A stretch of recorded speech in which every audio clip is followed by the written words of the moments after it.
studying American and English literature, but I was very lonely and bored while I was writing my dissertation, so I started using chat rooms, which were very new in 1995. At that time, it was mostly engineers, academics, librarians, some artists, and there are very few women in chat rooms in 1995, maybe less than 10%, yet 50% of the people I met in chat rooms said they were women.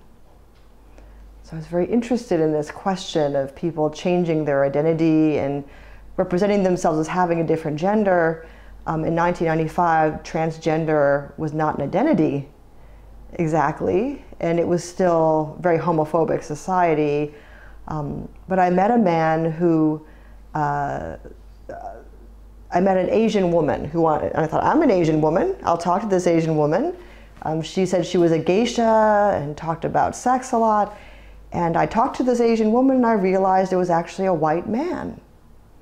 So I was very interested from looking at masquerade and passing and gender switching and literature to seeing how people were doing this in everyday life. So I wondered, why did he want to do this? What was he getting out of it? He was curious about Asian culture, but I think he wanted to live a different fantasy of an alternate sexuality and relationship to people who were far away. So it was a cosmopolitan community.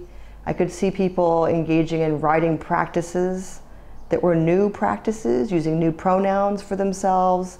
In 1995, people had pronouns like ze, which are now coming back from a different perspective, from people who are absolutely rejecting of male or female categories.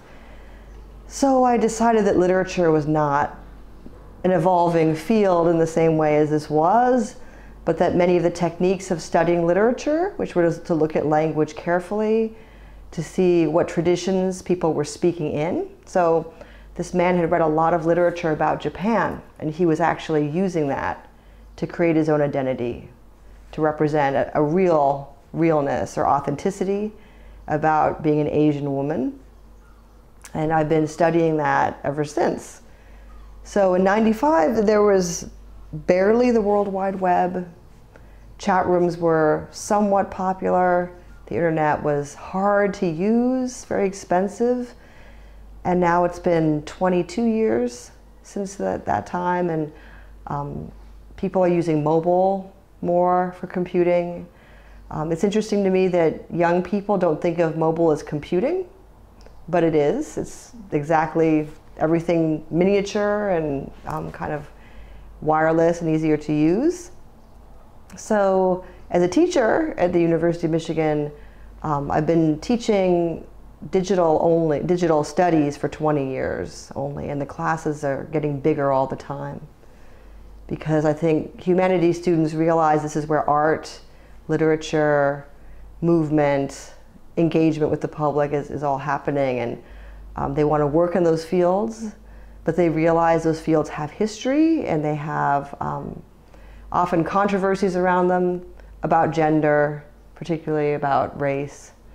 So I started playing Xbox Live games and listening to what people were saying in the games and realizing there is incredible hatred of women that people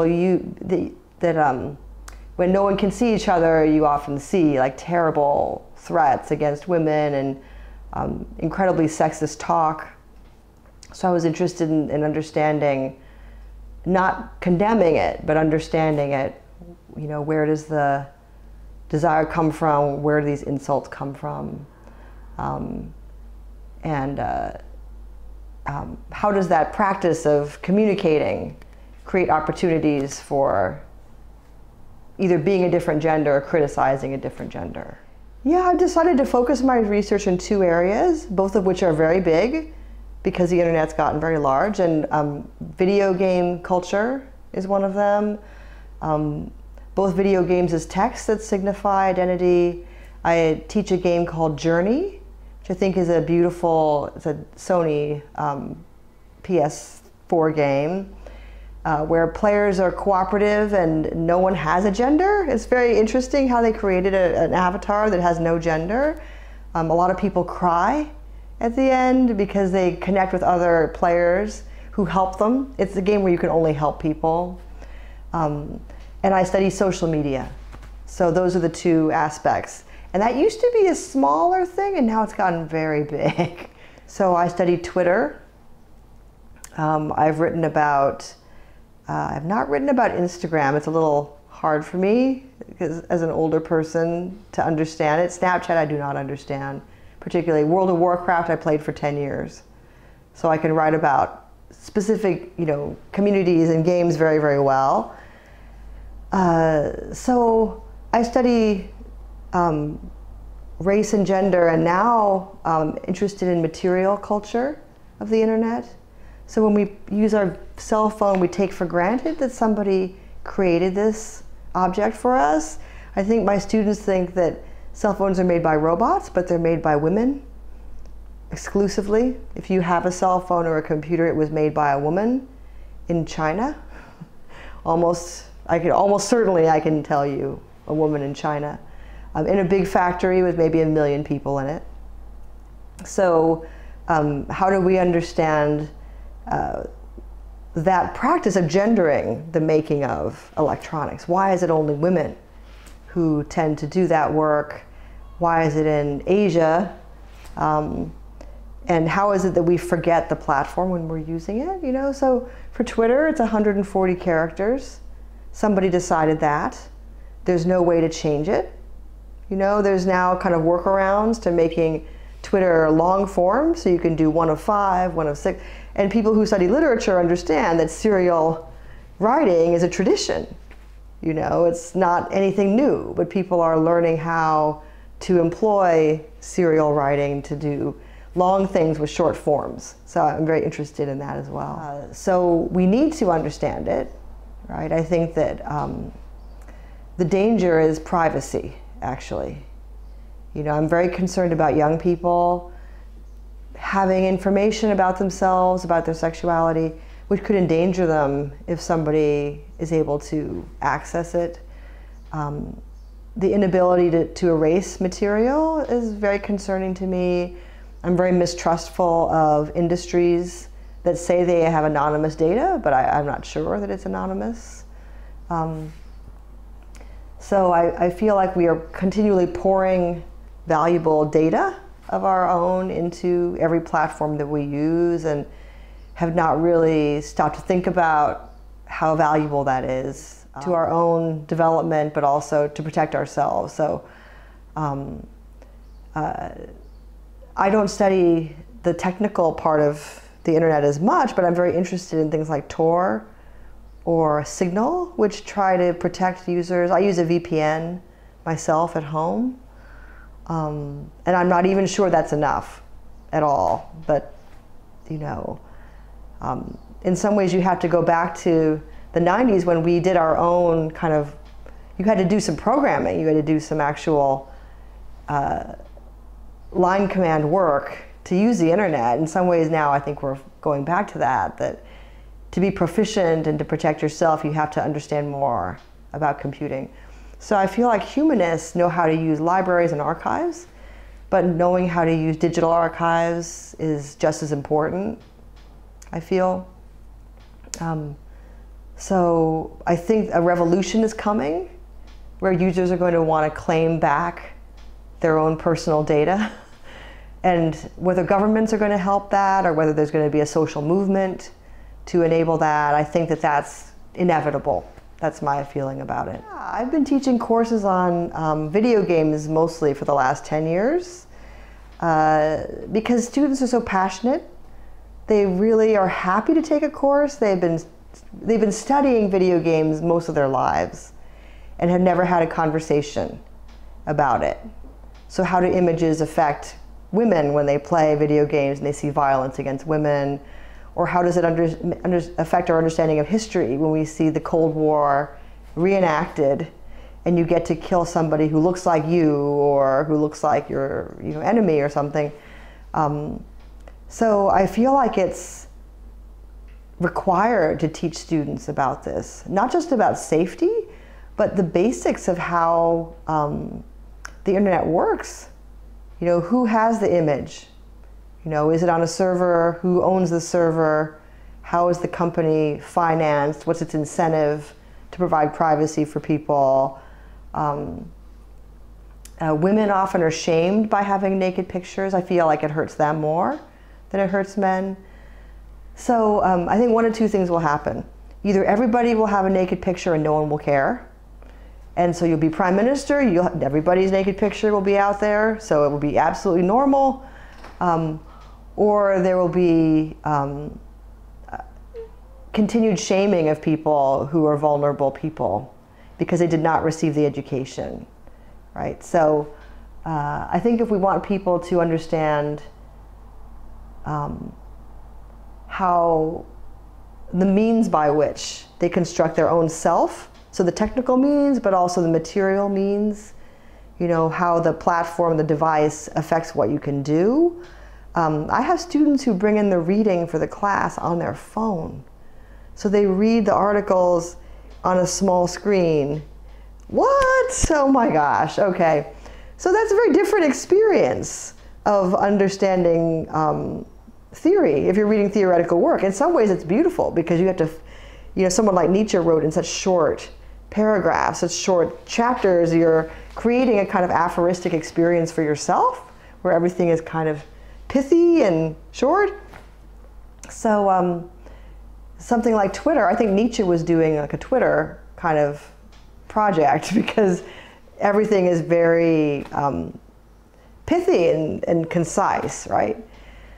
So I think that we compete for our students' attention because they're reading in this way, but I also think we need to study that kind of reading. You know, what if all books were this big? What would that have meant in the medieval time or the Renaissance or, you know, in the Victorian time? When I go to secondhand shops, sometimes I see books that are this big, but they're always Bibles. They're always sacred texts. So what does that mean? We're now reading everything as if it were a sacred text that we could carry around. Do you feel it changes your reading? There's a new digital literacy that's emerging around these things. Everything's in the cloud. I mean, all of my writing is in the cloud. It's stupid not to write and back it up in that way. So devices are now kind of disposable. Like if I lost it, I could probably replace most of the things in there. But on the other hand, the cloud is a commodified and uncontrollable place. I have a colleague who's written a book called The Cloud, and it's about mostly social media, but also infrastructure generally, and how you think the cloud is formless and shapeless and ethereal, but it's actually wires and electricity and big buildings and big waterfalls to cool things. So you lose a lot of control when you give all your data to somebody else, because the value they get from it is for advertising mostly. So Google is an advertising company. People forget that. Facebook's an advertising company. So these have replaced television and radio as advertising media.